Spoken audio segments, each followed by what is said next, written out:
নমস্কাৰ বন্ধুসকল, মই হিৰেন। আজি আপোনালোকক এই ভিডিঅ'টোৰ জৰিয়তে এই 2024 বৰ্ষৰ আগষ্টৰ মাহটোত এই তিনিটা ৰাশিৰ সম্পূৰ্ণ ফলাফল আপোনালোকক এই ভিডিঅ'টোৰ জৰিয়তে আগবঢ়াইছোঁ। প্ৰথমে মোৰ চেনেলটো আপোনালোকে ছাবস্ক্ৰাইব কৰি ল'ব, যাতে মোৰ পিছৰ ভিডিঅ'বিলাক আপোনালোকে সহজে লাভ কৰিব পাৰে। লগতে মোৰ ভিডিঅ' যদি ভাল লাগে তেন্তে লাইক আৰু শ্বেয়াৰ কৰিব, কমেণ্ট কৰি আপোনালোকৰ মনোভাৱ প্ৰকাশ কৰিব। এতিয়া আহোঁ মূল বিষয়লৈ। মকৰ ৰাশিৰ ব্যক্তিসকলে এই আগষ্টৰ মাহটোত তেওঁলোকৰ পাৰিবাৰিক জীৱনৰ ক্ষেত্ৰত এনেধৰণৰ, যদি আপোনাৰ পৰিয়ালৰ কোনো সদস্যৰ লগত কোনো ধৰণৰ মতানৈক্য বা পুৰণি বিবাদ হৈছে, তেন্তে এই মাহতে সেই বিবাদৰ সমাধান হ'ব, যাৰ বাবে পৰিয়ালত সুখৰ পৰিৱেশ সৃষ্টি হ'ব। যদি আপোনাৰ ককা বা পেহী আন চহৰত আছে, তেন্তে তেওঁলোকেও আপোনাৰ ঘৰলৈ আহিব পাৰে। পৰিয়ালত কিবা এটা নতুন অনুষ্ঠান হ'ব পাৰে, যাৰ বাবে সকলোৰে মনোযোগ সেই অনুষ্ঠানৰ প্ৰতি কেন্দ্ৰীভূত হৈ থাকিব। ইয়াত আপুনিও অংশগ্ৰহণ কৰিব পাৰিব, যাৰ ফলত পৰিয়ালত আপোনাৰ প্ৰতি প্ৰতিপত্তি বৃদ্ধি পাব। আপুনি কাকো কঠোৰ শব্দ কোৱাৰ পৰা বিৰত থকাৰ অত্যন্ত প্ৰয়োজন আছে। ব্যৱসায় আৰু চাকৰিৰ ক্ষেত্ৰত এনেধৰণৰ, মাহৰ আৰম্ভণিতে আপুনি আপোনাৰ ব্যৱসায় সম্প্ৰসাৰণ কৰিব, যিয়ে ভৱিষ্যতে আপোনাক উপকৃত কৰিব। এই মাহত ব্যৱসায়িক খৰচ বৃদ্ধি পাব, যাৰ ফলত কিছু সময়ৰ বাবে মানসিক চাপৰ সৃষ্টি হ'ব পাৰে। এনে পৰিস্থিতিত যিকোনো আৰ্থিক সিদ্ধান্ত লোৱাৰ আগতে নিশ্চিতভাৱে বয়োজ্যেষ্ঠসকলৰ লগত পৰামৰ্শ লওক। চাকৰি কৰা ব্যক্তিসকলে নিজৰ কামৰ প্ৰতি ইতিবাচক হৈ থাকিব আৰু নিজৰ কামত সন্তুষ্ট হ'ব। আপোনাৰ কামত আপোনাৰ সহকৰ্মীসকলো সুখী হ'ব আৰু কাৰ্যালয়ত আপোনাৰ কামৰ প্ৰশংসাও ল'ব পাৰে। এই সময়ছোৱাত চৰকাৰী বিষয়াসকলে যাত্ৰা কৰাৰ সম্ভাৱনা অত্যন্ত প্ৰবল দেখা গৈছে। শিক্ষা আৰু ক্ৰীড়াৰ ক্ষেত্ৰত এনেধৰণৰ, আপুনি কঠোৰ পৰিশ্ৰম কৰিব, কিন্তু আকাংক্ষিত ফলাফল নোপোৱাৰ বাবে হতাশ হৈ থাকিব। এনে পৰিস্থিতিত আপোনাৰ সমস্যাটো মাক দেউতাকৰ আগত ভাগ বতৰা কৰক, যাতে আপুনি উপযুক্ত পথ প্ৰদৰ্শন পায়।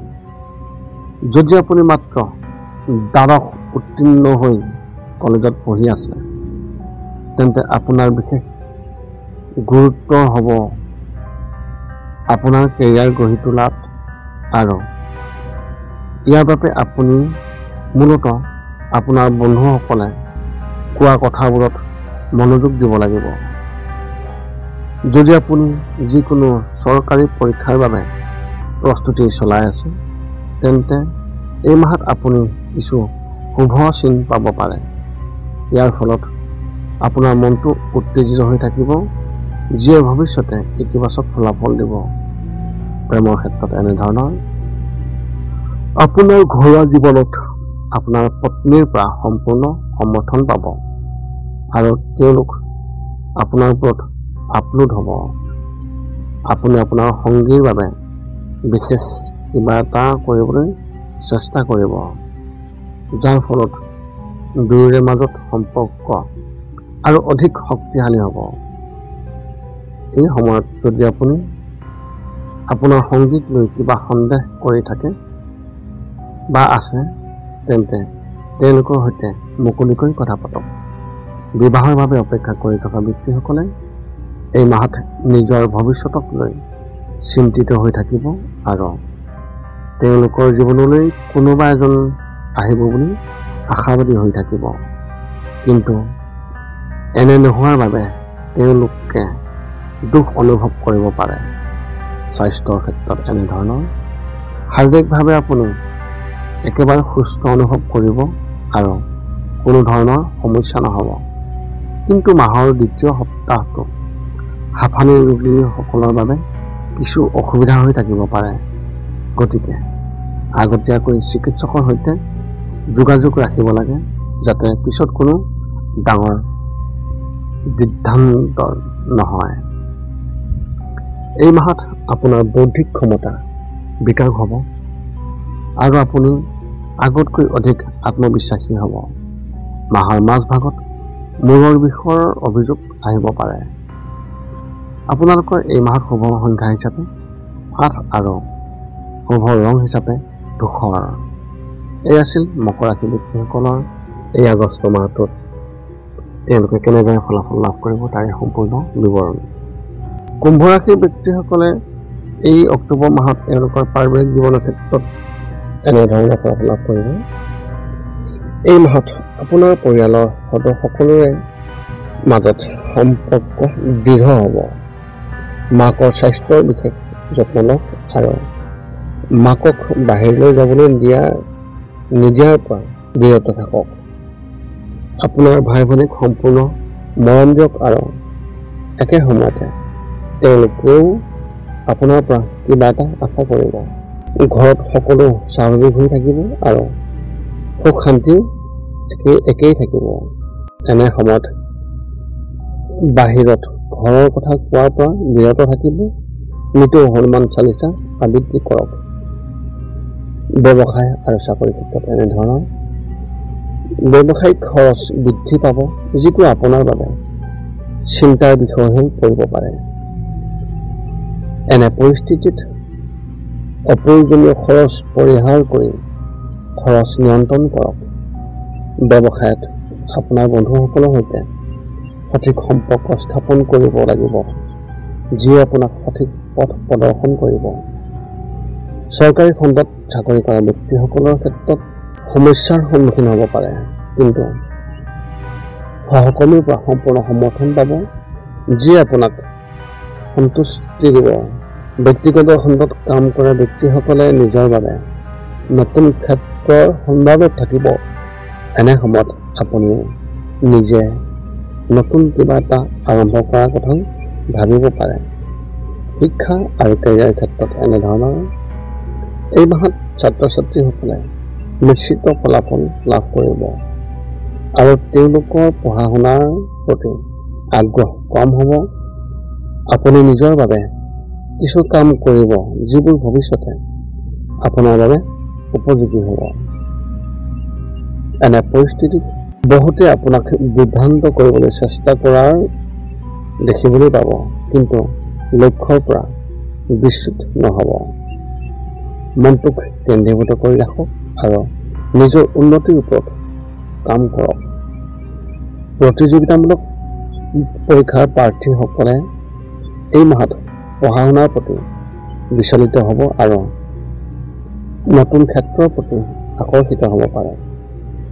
যিকোনো সিদ্ধান্ত লোৱাৰ আগতে নিশ্চিতভাৱে ইয়াৰ ওপৰত অন্তৰ্নিহিত হওক, যাতে ভৱিষ্যতে কোনো সমস্যা নহয়।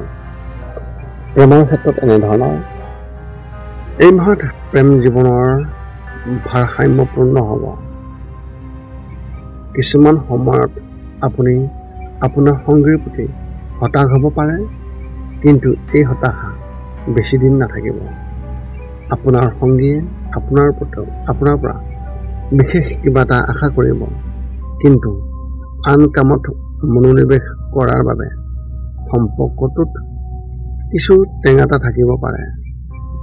বিবাহৰ বাবে অপেক্ষা কৰি থকা ব্যক্তিসকলে এই মাহত কিছুমান মানুহৰ প্ৰতি আকৰ্ষণ অনুভৱ কৰিব, যদিও অতি সোনকালে ইয়াৰ অন্ত পৰিব।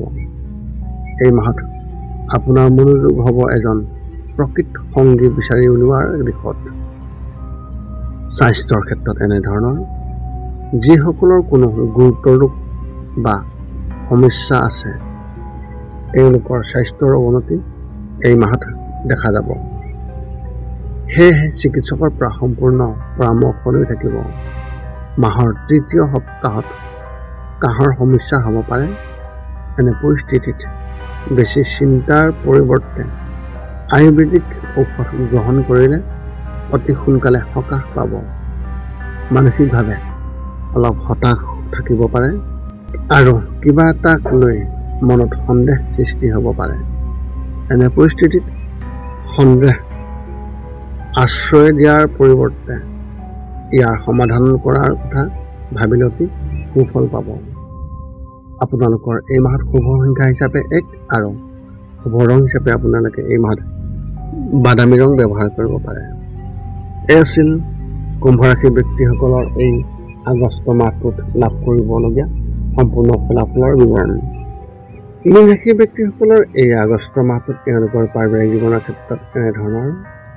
এই মাহত আপোনাৰ স্বভাৱ অলপ আক্ৰমণাত্মক হৈ থাকিব পাৰে, যাৰ বাবে পৰিয়ালৰ সদস্যৰ সৈতে কাজিয়া হোৱাৰ সম্ভাৱনা অত্যন্ত প্ৰবল। পৰিয়ালৰ কোনো সদস্যৰ লগত আপোনাৰ তীব্ৰ কাজিয়া হ'ব পাৰে, গতিকে কোনোবাৰ লগত কথা পাতিলে বিশেষভাৱে সাৱধানতা অৱলম্বন কৰক আৰু কোনো শব্দ ব্যৱহাৰ কৰাৰ আগত সাৱধান হওক যাতে আপোনাৰ মুখেৰে বেয়াভাৱে বেয়া শব্দ কৰি আঘাত নহয়। পিতৃ মাতৃক যথাযথ সন্মান দিয়ক আৰু তেওঁলোকৰ প্ৰতি পৰামৰ্শ ভালদৰে শুনক। তেওঁলোকৰ প্ৰতিটো পৰামৰ্শ ভালদৰে শুনক। মাহৰ প্ৰথম সপ্তাহত মাতৃৰ স্বাস্থ্য দুৰ্বল হৈ থাকিব পাৰে আৰু মনটো অস্থিৰ হৈ থাকিব পাৰে। এনে পৰিস্থিতিত তেওঁলোকৰ সম্পূৰ্ণ যত্ন লওক। ব্যৱসায় আৰু চাকৰিৰ ক্ষেত্ৰত এনেধৰণৰ। এই মাহত আপোনাৰ ব্যৱসায়ত লাভ হোৱাৰ সম্ভাৱনা আছে। আপোনাৰ অসম্পূৰ্ণ কাম সম্পূৰ্ণ হ'ব আৰু আন ক্ষেত্ৰৰ পৰাও আপুনি সুবিধা লাভ কৰিব। আপুনি আপোনাৰ ব্যৱসায়ৰ বাবে নতুন পৰিকল্পনা কৰিব আৰু এই ক্ষেত্ৰত আপুনি বহুতো গুৰুত্বপূৰ্ণ ব্যক্তিকো লগ পাব পাৰে। চৰকাৰী খণ্ডত কাম কৰা ব্যক্তিসকলে হয়তো এই মাহত নিজৰ কামত সিদ্ধান্তৰ সন্মুখীন হ'বলগীয়া হ'ব পাৰে। তেওঁ উচ্চপদস্থ বিষয়ৰ পৰাও প্ৰত্যাহ্বানৰ সন্মুখীন হ'বলগীয়া হ'ব পাৰে। এনে সময়ত নিজৰ বুদ্ধিমত্তা ব্যৱহাৰ কৰক আৰু কোনো ভুল সিদ্ধান্ত লোৱাৰ পৰা বিৰত থাকক। ব্যক্তিগত খণ্ডত কাম কৰা যিসকল কৰ্মচাৰী তেওঁলোকে নিজৰ কামত সন্তুষ্ট যেন লাগিব আৰু তেওঁলোকৰ জ্যেষ্ঠসকলৰ পৰাও সম্পূৰ্ণৰূপে সমৰ্থন লাভ কৰিব। শিক্ষা আৰু কেৰিয়াৰ ক্ষেত্ৰত এনেধৰণৰ। উচ্চ শিক্ষা গ্ৰহণ কৰা ছাত্ৰ ছাত্ৰীসকলে পঢ়া শুনাৰ প্ৰতি আগ্ৰহ কম হ'ব আৰু অসাৰ কামত সময় কটাব। ইয়াৰ ফলত ভৱিষ্যতে তেওঁলোকৰ পৰীক্ষাত বিশেষভাৱে প্ৰভাৱ পৰিব পাৰে। গতিকে পঢ়া শুনা আৰু অন্যান্য কামৰ মাজত ভাৰসাম্য ৰক্ষা কৰক। বিদ্যালয়ৰ ছাত্ৰ ছাত্ৰীসকলে এই মাহত শিক্ষকৰ পৰা উপযুক্ত নিৰ্দেশনা লাভ কৰিব আৰু কোচিং অধ্যয়ন কৰা ছাত্ৰ ছাত্ৰীসকলে কিছু সুবিধা লাভ কৰাৰ সম্ভাৱনা দেখা গৈছে। যিসকল পৰীক্ষাৰ্থীয়ে প্ৰতিযোগিতামূলক পৰীক্ষাৰ বাবে কঠোৰ পৰিশ্ৰম কৰি আছে তেওঁলোকে এই মাহত শুভ লক্ষণ দেখিবলৈ পাব। তেওঁলোকৰ জীৱনত কোনোবাই প্ৰৱেশ কৰিব পাৰে যিয়ে তেওঁলোকক উপযুক্ত পথ প্ৰদৰ্শন কৰিব। প্ৰেমৰ ক্ষেত্ৰত এনেধৰণৰ। আপোনাৰ সংগীৰ প্ৰতি হতাশাৰ অনুভৱ হ'ব যিয়ে আপোনাৰ সম্পৰ্ক দুৰ্বল হোৱাৰ সম্ভাৱনা থাকিব। এই মাহত আপুনি আপোনাৰ পত্নীৰ প্ৰতি দুখ অনুভৱ কৰিব আৰু তেওঁলোকৰ বিষয়ে একোৱেই আপোনাক আকৰ্ষণ নকৰিব। এনে পৰিস্থিতিত খং নিয়ন্ত্ৰণ কৰি সেইবোৰ বুজিবলৈ চেষ্টা কৰা উচিত। যদি আপুনি আপোনাৰ সংগীৰ পৰা আঁতৰ থাকে তেন্তে তেওঁলোকৰ প্ৰতি মোহ ভংগ হ'ব পাৰে, যাৰ ফলত আপোনাৰ সম্পৰ্কত দূৰত্ব বৃদ্ধি পাব। বিবাহৰ বাবে অপেক্ষা কৰি থকা ব্যক্তিসকলে এই মাহত হতাশা হ'ব। স্বাস্থ্যৰ ক্ষেত্ৰত এনেধৰণৰ। শাৰীৰিকভাৱে আপুনি সম্পূৰ্ণ সুস্থ অনুভৱ কৰিব আৰু কোনো সমস্যা নহ'ব।